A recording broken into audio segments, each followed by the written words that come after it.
Good evening students. Gunjan paramedical institute के online platform पर आपका हार्दिक स्वागत, अभिनंदन। अपना टॉपिक कार्डियोवैस्कुलर सिस्टम चल रहा है और कार्डियोवैस्कुलर सिस्टम के अंदर कल मेरे पास मैसेज आया स्टूडेंट का, सर हार्ट की जो डिजीज होती है वो कराइए, एंजियोप्लास्टी कराइए, एंजियोग्राफी बताइए। तो स्टूडेंट्स, जब टॉपिक आएगा तब मैं आपको टोटल टॉपिक का एक एक चीज की डिजीज, उसका ट्रीटमेंट और सीपीआर वगैरह सब बताया जाएगा। अभी अपना टॉपिक शुरू हुआ है तो इस शुरू हुए टॉपिक को आगे ग्रोथ देके मैं आपको हार्ट डिजीज, ब्लड डिजीज सब करवाऊंगा। तो आज का टॉपिक अपना चल रहा है ब्लड के कंपोनेंट वगैरह, वो आज कराएंगे। तो कल अपन ने पढ़ा था कि कार्डियोवैस्कुलर सिस्टम क्या होता है। ह्यूमन के अंदर क्लोज सर्कुलेटरी सिस्टम होता है, यानी बंद परिसंचरण तंत्र होता है। आपका जो बंद परिसंचरण तंत्र ह्यूमन के अंदर, यानी जितने भी मैमल्स होते हैं, मैमल्स यानी स्तनधारियों के अंदर, सब के अंदर बंद परिसंचरण तंत्र पाया जाता है। इसको डिस्कवर करने वाले साइंटिस्ट का नाम विलियम हार्वे था। और फिर बाद में आपको मैं बताया कि इस कार्डियोवैस्कुलर सिस्टम को 3 पार्ट में डिवाइडेड किया जाएगा: blood capillary and heart. Blood का जो पोर्शन है वो अपन ने शुरू किया था, तो आज ब्लड के कंपोनेंट, वो ब्लड के बारे में बताएंगे। देखिए, ब्लड को इसको कितने भाग में, 3 पार्ट में डिवाइडेड किया। पहला पार्ट होगा इसका ब्लड, फिर blood capillary and ending point होगा इसका हार्ट। इस हार्ट के पश्चात आपको इसके हार्ट की डिजीज वगैरह सब करवाया जाएगा। तो ब्लड अपन शुरू कर रहे हैं। तो ब्लड, आज का टॉपिक रहेगा blood and blood components. Blood it is a fluid connective tissue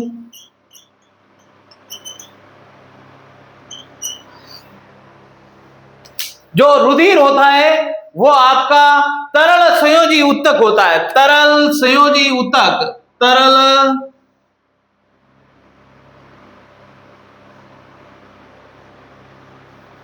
ऊतक। देखो भैया, जो ब्लड है तरल यानी फ्लूइड, लिक्विड के अंदर संयोजी ऊतक, जुड़ा हुआ। संयोजी का मतलब है जुड़ा हुआ होना। तो ध्यान रखना, जो आपका ब्लड होगा फ्लूइड कनेक्टिव टिश्यू होगा। इसी प्रकार आपका बोन होगी, वो जो होगी वो सॉलिड कनेक्टिव टिश्यू से बनी होती है। बोन और आपके ये जो पदार्थ होते हैं वो कनेक्टिव टिश्यू से मिलकर बने होते हैं। Blood is a fluid connective tissue. इसकी पीएच 7.4। एल्केलाइन, ये कल पढ़ाया था मैंने इसको। एल्केलाइन है, हल्का क्षारीय ध्रुव होता है। ये क्यों होता है? तो इसके अंदर due to presence of NaCl, sodium chloride present होता है, इसलिए इसका नमकीन टेस्ट होता है। फिर बाद में आता है आपका टेस्ट नमकीन होता है, एल्केलाइन पीएच होती है। इसके पश्चात ये ध्यान रखना, ये पूरे ह्यूमन बॉडी में 5 लीटर होता है। कितने लीटर होता है? 5 लीटर ब्लड प्रेजेंट होता है आपके ह्यूमन बॉडी के अंदर। अब इसके कंपोनेंट देखना, ब्लड कंपोनेंट। मैं इसको एक बार साफ कर रहा हूं, ये कल चीजें करवा दी है मैंने आपको। अब आपका ब्लड कंपोनेंट शुरू कर रहे हैं। तो ब्लड कंपोनेंट इंपॉर्टेंट है भैया, ये वेरी वेरी इंपॉर्टेंट है कार्डियोवैस्कुलर सिस्टम। आप भले कॉम्पिटिटिव एग्जाम की तैयारी कर रहे हो, या फिर आप ANM कर रहे हो, या फिर GNM कर रहे हो, BSc नर्सिंग कर रहे हो, फार्मेसी कर रहे हो, या रीड का 3rd ग्रेड का एग्जाम दे रहे हो, सब के अंदर इसके अंदर से क्वेश्चन आता ही आता है। ध्यान रखना, भले आप कंपटीशन एग्जाम दे रहे हो तो भी इसमें से क्वेश्चन आते हैं। तो देखिए, ब्लड कंपोनेंट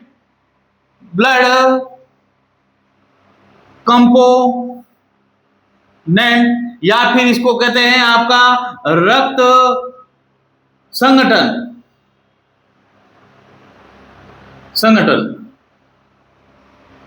ब्लड कंपोनेंट या ब्लड कंपोनेंट देखना। ब्लड कंपोनेंट में देखते हैं इसको ये कितने भागों में बांटेंगे। 5 लीटर ब्लड है पूरे शरीर के आयतन का, यानी वॉल्यूम का कितने 5 लीटर। इसमें से आपका ब्लड प्लाज्मा होता है, वो होता है आपका ब्लड प्लाज्मा 55%। 55% आपका ब्लड प्लाज्मा। फिर बाद में आते हैं आपकी ब्लड कैपिलरी, ब्लड सेल्स कह दो इसको, ब्लड सेल्स। ये होती है आपकी 45%। पूरे ब्लड का 55% ब्लड प्लाज्मा पाया जाता है पूरे ब्लड सेल्स 45% पाई जाती है। अब देखना ब्लड प्लाज्मा होता है, ये पीले येलो कलर का प्रोडक्ट होता है और 55% पूरे ब्लड का। तो इसमें क्या क्या होता है, तो देखिए इसमें वाटर होता है आपका, वाटर, ये 90% आपका इसमें क्या पाया जाएगा, वाटर पाया जाएगा। दूसरी चीज इसके पश्चात आपका इसमें प्लाज्मा प्रोटीन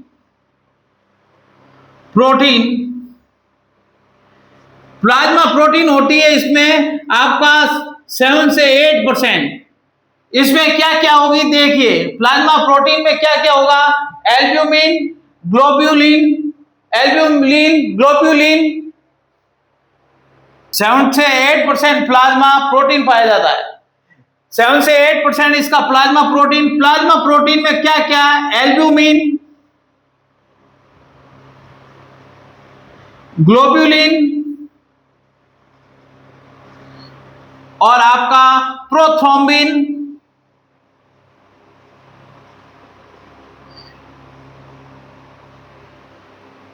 देखिए एल्ब्यूमिन प्रोटीन होती है, ये क्या है, एल्ब्यूमिन, ग्लोब्यूलिन, प्रोथ्रोम्बिन, ये सभी प्रोटीन है।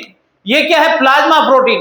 एल्ब्यूमिन पाया जाता है आपका, इसके अंदर इसका फंक्शन होता है, ये ऑस्मोटिक प्रेशर मेंटेन करता है, ऑस्मोटिक प्रेशर। ब्लड के अंदर ऑस्मोटिक प्रेशर बनाए रखने का काम करता है। ऑस्मोटिक प्रेशर का मतलब होता है प्रसरण दाब बनाए रखता है यह आपका एल्ब्यूमिन। प्रसरण दाब क्या होता है, तो सर ये बताते हैं, आपका कोई भी प्रोडक्ट का उच्च सांद्रता यानी हाई कंसंट्रेशन से लो कंसंट्रेशन की ओर पदार्थों का गमन क्या कहलाता है, प्रसरण कहलाता है। विथ आपका इसमें ध्यान रखना मेम्ब्रेन के द्वारा। देखिए भैया, ऑस्मोटिक प्रेशर मेंटेन एल्ब्यूमिन के द्वारा, हर प्लाज्मा प्रोटीन का फंक्शन है। देखिए एल्ब्यूमिन, ऑस्मोटिक प्रेशर। देखिए कभी किसी पदार्थ की हाई सांद्रता हो गई या हाई कंसंट्रेशन हो गई, उस हाई कंसंट्रेशन से लो कंसंट्रेशन की ओर पदार्थों का गमन होता है, उसको ऑस्मोटिक प्रेशर या प्रसरण दाब कहा जाता है। ये प्रसरण दाब कौन बनाएगा, तो ये बनाएगा एल्ब्यूमिन प्रोटीन। कौन सी प्रोटीन, एल्ब्यूमिन प्रोटीन बनाएगी। ग्लोब्यूलिन प्रोटीन ये क्या करेगी, ये एंटीबॉडी निर्माण करने का काम करती है, यानी प्रतिरक्षी बनाती है। आपके बॉडी के अंदर कोई बैक्टीरिया, वायरस गया है, उसके प्रति एंटीबॉडी, यानी बैक्टीरिया क्या छोड़ता है, एंटीजन के प्रति एंटीबॉडी निर्माण करने का काम करता है आपका ग्लोब्यूलिन प्रोटीन एंटीबॉडी निर्माण करने का काम करेगी। फिर बाद में आपका प्रोथ्रोम्बिन, ये एक ऐसा प्लाज्मा प्रोटीन होती है जो लीवर में बनती है। ये सभी प्रोटीन लीवर में बनते हैं और ये प्रोथ्रोम्बिन ब्लड क्लोटिंग का काम करती है। क्या काम करती है, ब्लड क्लोटिंग का काम करने का काम करती है, यानी रक्त का थक्का जमाने में काम करने वाली प्रोटीन प्रोथ्रोम्बिन होती है। इन तीनों के फंक्शन देखना, पहला है एल्ब्यूमिन, यह ऑस्मोटिक प्रेशर मेंटेन करने का काम करता है। दूसरी है एंटीबॉडी, ग्लोब्यूलिन प्रोटीन एंटीबॉडी निर्माण करने का काम करेगी। तीसरा है प्रोथ्रोम्बिन, यह ब्लड क्लोटिंग करने का काम करेगी, रक्त का थक्का जमाने का काम करेंगे। यह प्लाज्मा प्रोटीन 7 से 8% पूरी प्लाज्मा प्रोटीन के अंदर पाई जाती है, आपके ब्लड प्लाज्मा के अंदर। ये येलो कलर का प्रोडक्ट होता है, लिक्विडिटी में प्लाज्मा प्रोटीन 55% होता है। तो अब आपका ये तो हो गया वाटर 90%, प्लाज्मा प्रोटीन 7 से 8%। फिर बाद में आती है आपकी ऑर्गेनिक व इनऑर्गेनिक सब्सटेंस। ये पहला प्रोडक्ट, ये दूसरा प्रोडक्ट और ये तीसरा product organic substance. Organic substance या कार्बनिक पदार्थ।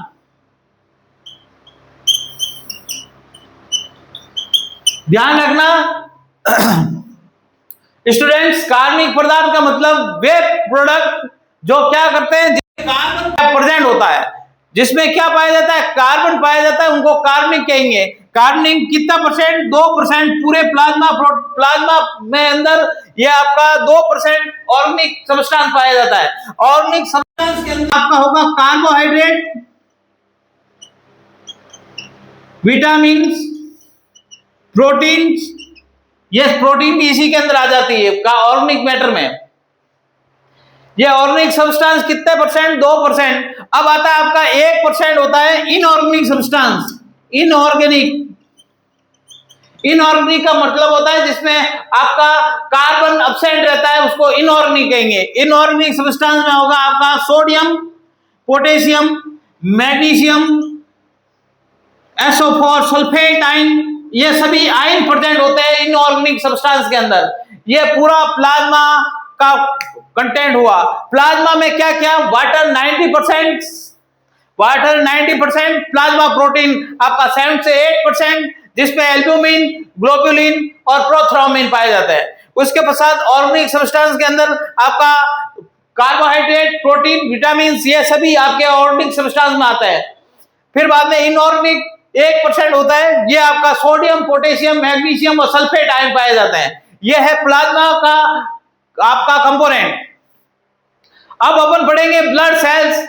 ब्लड सेल्स 3 प्रकार की पढ़ी जाएगी। ब्लड सेल्स 3 टाइप की ब्लड सेल्स होती है, उसको पढ़ेंगे अपन ब्लड सेल्स के अंदर।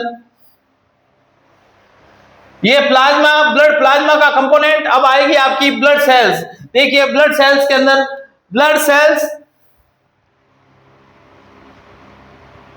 सेल्स देखिए अपने बॉडी के अंदर 3 प्रकार की सेल्स होती है। एक होगी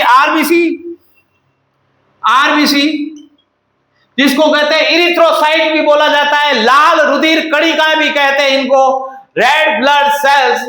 और ये जो आपको एक चीज बताना भूल गया, जो ये ब्लड का मैन्युफैक्चरिंग बताया कि नहीं बताया मेरे को पता नहीं है। ये रेड बोन मैरो के अंदर मैन्युफैक्चरिंग होता है ब्लड का, और पूरे 5 लीटर होता है पूरे बॉडी के आयतन का, और इसके पूरी क्वांटिटी 5 लीटर होगी रेड बोन मेरो के अंदर। यानी ये अब आपको पूछा आ जाएगा रेड बोन मेरो क्या होता है? लाल अस्थि मज्जा, बॉडी की हर खोखली हड्डी के अंदर बोन मेरो, जिसके अंदर आपकी ब्लड मैन्युफैक्चरिंग का प्रोसेस चलता है। जब बच्चा मां के गर्भ में यानी एम्ब्रियो स्टेज में भ्रूणी अवस्था में रहता है, तब इसका ब्लड का मैन्युफैक्चरिंग स्प्लीन के अंदर या प्लीहा के अंदर होता है।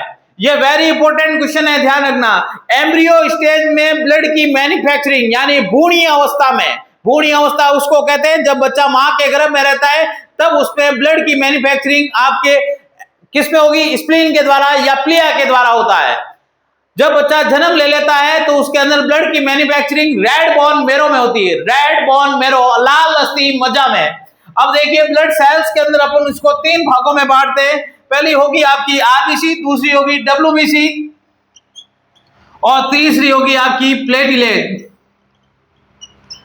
देखिए आरबीसी, डब्ल्यूबीसी, प्लेटलेट, इन सेल्स के अंदर अपन कल पढ़ेंगे। आज की टॉपिक इतने ही कंप्लीट करेंगे भैया। कल के अंदर अपन पढ़ेंगे आपकी RBC, WBC, platelet, blood cells के बारे में पढ़ेंगे। आज का टॉपिक ब्लड प्लाज्मा कंप्लीट हुआ और कल अपन पढ़ेंगे ब्लड सेल्स। इस चैनल को लाइक एंड सब्सक्राइब करें, जिससे आपको आगे के वीडियो मॉनिटर अपलोड मिले।